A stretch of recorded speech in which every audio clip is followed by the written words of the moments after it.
Hi there! Ang saya-saya dito. Nandito tayo sa Glasgow, Scotland.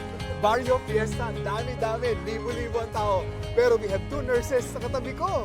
Anong name mo? Geraldine Do. Ikaw? Imelda Ju. Ikaw ngayon, nasubukan mo na ang MXT before. Opo, matagal na. Capsule, yung coffee. Pareho. Nagdadala ka here, ha? Opo. But you want to introduce it kay Ma'am Imelda. Opo. Ma'am Imelda is a nurse. Ngayon, nagwo-work siya pero retired na. Pero here, Nursing home. nursing home. So, yung mga may edad na ang tinaalagaan mo. And we don't want na siyempre magkaroon ng sakit tulad ng mga nandun, ano? And that is why gustong introduce sa'yo yung MX3. At saka wala kang maintenance, right? Opo. So, yan ang maganda sa'yo, yung ating MX3 capsule, 500 mg. Alam mo, you can take it as your vitamin. Di ba nagba-vitamin ka? Yes. Ang kagandahan ng MX3 capsule natin, natural. Okay. At saka, Filipino. Oh, Tama, di ba? Filipino nga. Support the support Filipino. Yes.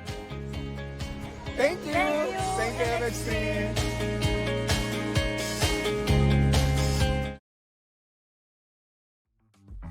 Ang pinakamakulit na girlfriend mo sa balat ng radyo. Isang magandang morning sa inyong lahat! Ako pa rin po nag-iisang girlfriend mo sa radio. My name is Lindsay. Makulit pero may puso, handang makinig sa mga kwento mo. Alam mo, feeling ko kailangan mo na siyang iwan kasi it doesn't make sense. Ang kwento sa lihim ng liham. Mahal kong Lindsay. Tama nga po yung sinabi nila, no?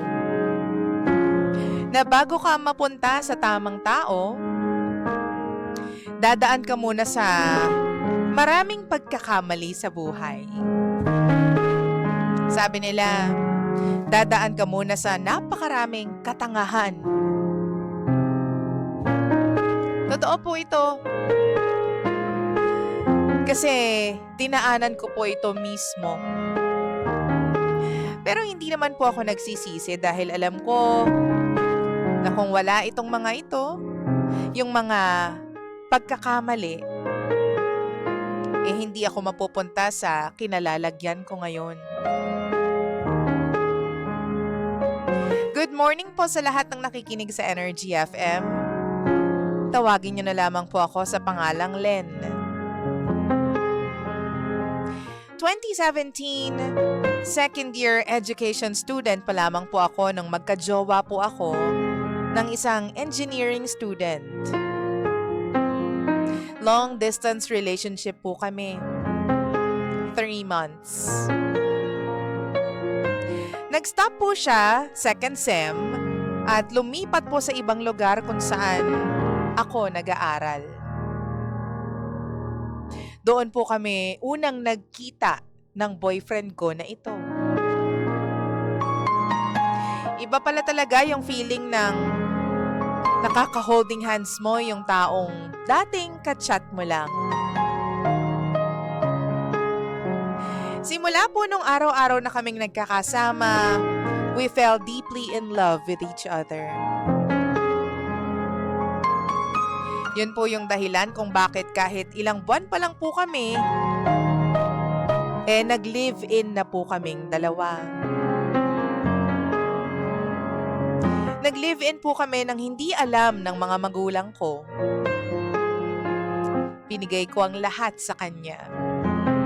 Pagmamahal, oras, atensyon, pati na ang sarili ko. Dumating sa punto na kinailangan niyang tumigil sa pag-aaral at naghanap na po siya ng trabaho. December, bakasyon na po. Sa hindi sinasadyang pagkakataon, bigla kong binuksan ang Facebook account niya. Doon, nalaman ko na bukod pala po sa akin ay meron pa siyang ibang babae na nakakausap. Isang worker sa university ko. Nung una, nagdalawang isip ako kung kailangan ko siyang kumprontahin tungkol dito, pero pinabayaan ko na lang. tinago ko na lang. January, bumalik na po kami sa boarding house. Bumalik siya sa akin para tuluyan akong iwan. Nakipaghiwalay po sa akin ang boyfriend ko para piliin yung bago niya. Alam ko kung anong rason, pero hindi ko pa rin po matanggap. At para lamang hindi mawala sa piling ko ang aking minamahal, gumawa po ako ng paraan para hindi na niya ako iwan. Nagpanggap po akong buntis. Pero sinabi ko sa kanya na hindi rin magtatagal ang batang ito dahil ipapalaglag ko ito.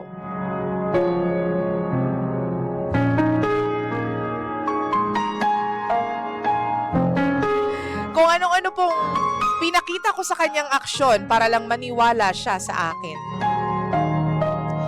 Nandyan yung uminom pa ako ng kung anong gamot para lang mapaniwala ko siya.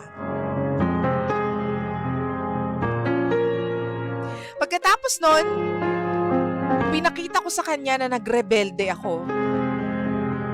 Inisip ko na baka sakaling bumalik siya sa akin at ako naman ang piliin niya. Naging palainom po ako halos linggo-linggo. Tapos papasok ako nang meron akong hangover at maga ang mga mata. Pagkatapos po niyan, DJ Lindsay, magsusumamo ako sa kanya para balikan ako. Para ako naman ang piliin niya at iwan niya na yung bago. Pero hindi pa rin po natinag ang pagmamahalan nilang dalawa. Mahal na mahal niya po yung babae na bago niya. Kaya naman nag-decide akong tumigil sa katangahan ko at sumali po sa isang clan. Doon po nakilala ko yung mga bagong kaibigan ko. Pagkalipas ng 2 linggo, tapos na rin sila. Hindi ko alam kung anong napakagandang hangin ang umihip sa boyfriend ko o sa ex-boyfriend ko dahil nakiusap po siya sa akin na magkabalikan na raw kami. At dahil mahal na mahal ko pa rin siya, walang dalawang salita, binalikan ko ang ex ko. Sumali rin siya doon sa clan na kinabibilangan ko. Ang hindi ko alam, yun din pala ang lason na papatay muli sa aming pagsasama. Doon naman siya ng babae sa clan na yun. This time, hindi na po ako naghabol, DJ Lindsay. Kasi ang balita ko po,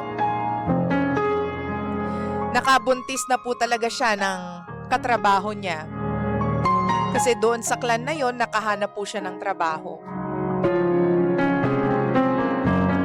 Ang malala pa dito, hindi lang isang babae ang nabuntis niya. 2. Parehong panganay po ang kanyang anak. Dahil sa lungkot na naramdaman ko, binaling ko ang lahat sa pag-aaral. Sabi ko, babawi ako sa sarili ko. 2019, nakagraduate po ako at pumasa sa board exam. Hindi na iwasan na magparamdam muli siya sa akin. Ang sabi niya sa akin, kung naging maayos lamang daw siya, baka raw kami pa rin hanggang ngayon at baka engineer na siya.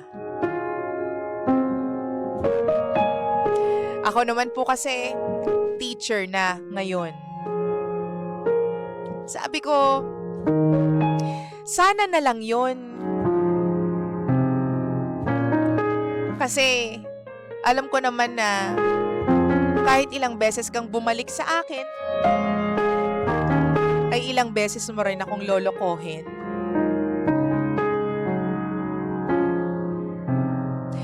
Year 2021, nakilala ko po ang asawa ko. Kabaliktaran naman niya.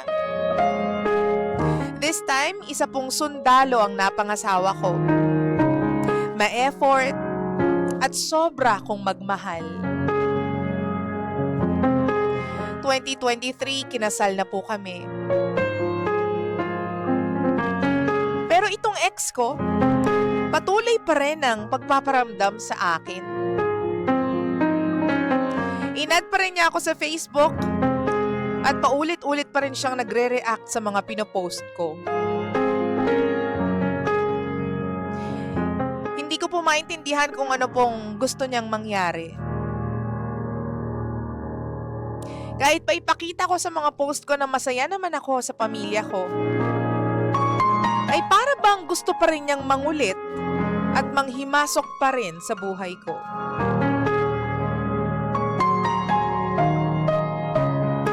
Lately lang, nabalitaan ko po, DJ Lindsay, na kinakausap pala niya ang mga magulang ko. Wala naman daw sinasabi na kung ano man, pero parang nagpapalapad po ng papel sa kanila. Bakit po ba ganito ang mga ex? Kung kailan hindi na po pwede, kung kailan nasaktan na ako ng sobra, saka pa bumabalik. Kung kailan masaya na ako sa asawa ko, ay para bang nararamdaman kong gusto niyang manggulo ng pagsasama.